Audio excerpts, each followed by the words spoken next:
في هذه السنة الاحتفالية يعلن عن الجوائز قبل الجوائز التكريمات. قبل التكريمات كاين حضور مميز لنجمة من نجمات الجزائر سبيل العالمية، وأيضا نجمة على التلفزيون وتطمح إلى السينما بحجم أكبر وتجارب صغيرة. الجمال الجزائري لا يعلى عليه. أنا متحيز ومتطرف. نرحب مع بعض بزهرة الزهرة حركات.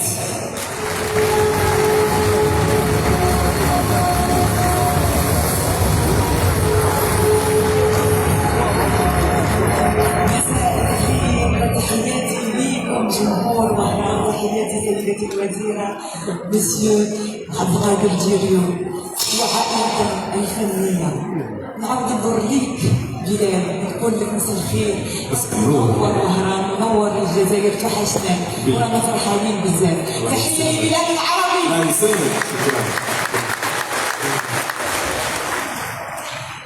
باش نحكيو على السينما شويه صعيبه. السينما لازم نعيشوها، لازم نشوفوها، لازم نحسوها.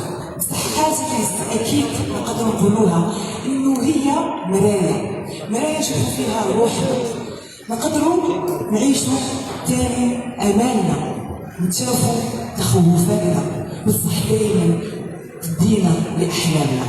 في هذه السهرة راح نعرفوا فيها شكون راح يفوز بالوهب الذهبي لأحسن فيلم.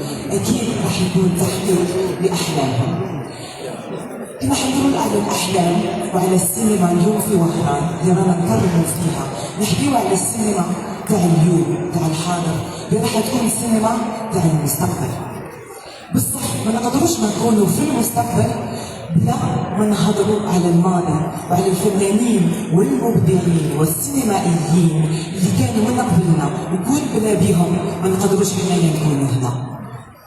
الليلة نبداو سلسلة من التكريمات ابتديناها في حفل الافتتاح وراح نكملوا في حفل الختام، لأنه أسماءنا الكبيرة اللي عبات مكتبات السينما والتلفزيون في الوطن العربي كبيرة. لكن خلونا نبتدي بأول تكريم لاسم حجمه كبير بالنسبة للجزائريين، والجزائر حضوره في الداخل وفي الخارج كثير كبير. نكتشفه مع بعض في الفيديو التالي.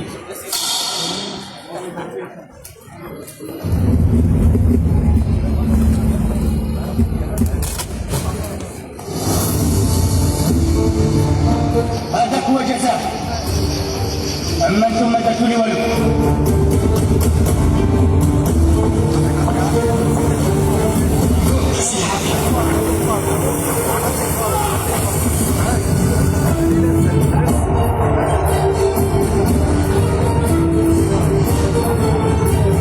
أول مرة يا عمي وكيل نيابة يتنقل من الصعيد لمصر من غير واسطة. يرهقني جوفي.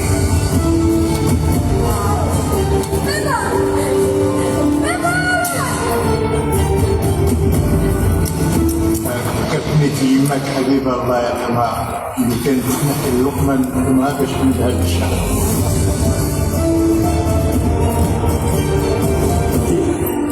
وتصدق عني في الوش ما أسمع يا نشوف في وجهك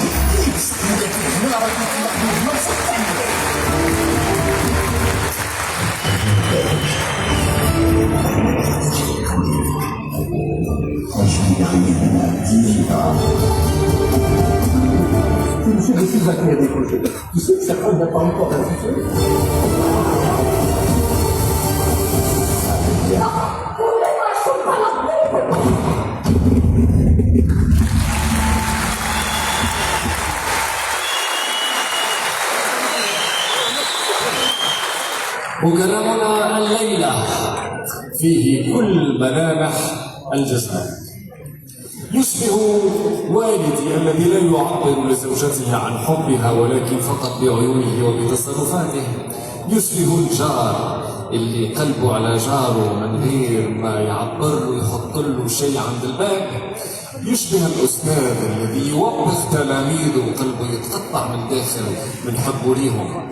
الجزائر تختصر في شخص هذا الرجل الذي يمثل الجزائري في شياكته التي نتمنى أن تعود اليوم. يمثل أساليب التمثيل بحرفية. ما بعرف أنت زهرة ممثلة التكنيك بتاعه خطيرة.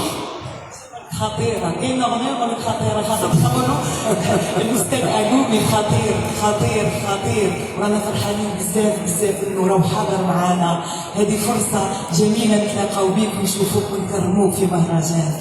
مرحبا بك سيد أقومي، تفضل معانا استلام الجو. نرحب مع بعض بالنجم الجزائري الجود فادر أوف التمثيل في الجزائر السيد سيد أحمد أقومي.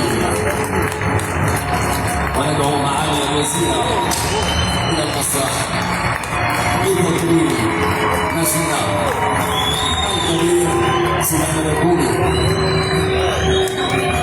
سنوات طويلة اسم كان فعل خير لمخرجه لأن المخرج يتعامل معه أخذ ووصل إلى الأوسكار في فيلم زد. من بعدها كثرت الأعمال. أكيد ما نقدروش نستغناو عليه في السينما الجزائري وفي السينما العالمي. الأستاذ سيد أحمد أقومي.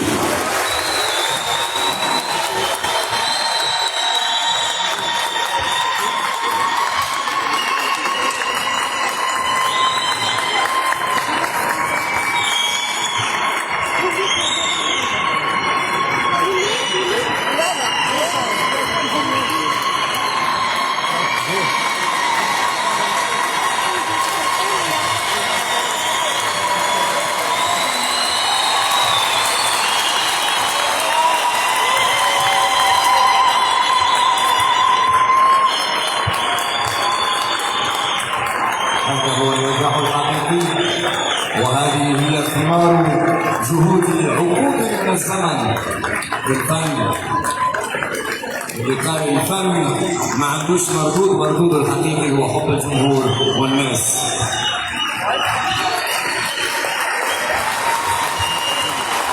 تفضل سيدي لإلقاء الكلمة مع الوزيرة.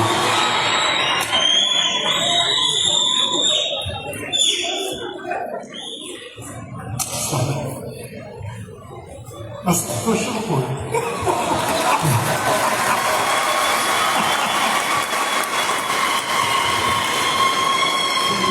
مصدر شرف لي عظيم، وان شاء الله نكون دائما على مستوى بتاعكم الى يوم الدين. شكرا استاذ عزيز. شكرا لناشنا الكبير مع الوزير الكبير. أنا وأنا صغيرة كنت نشوف سيدي أحمد ألبوبي ونتمنى إني لما نكبر يكون عندي رجل مثل سيدي أحمد ألبوبي.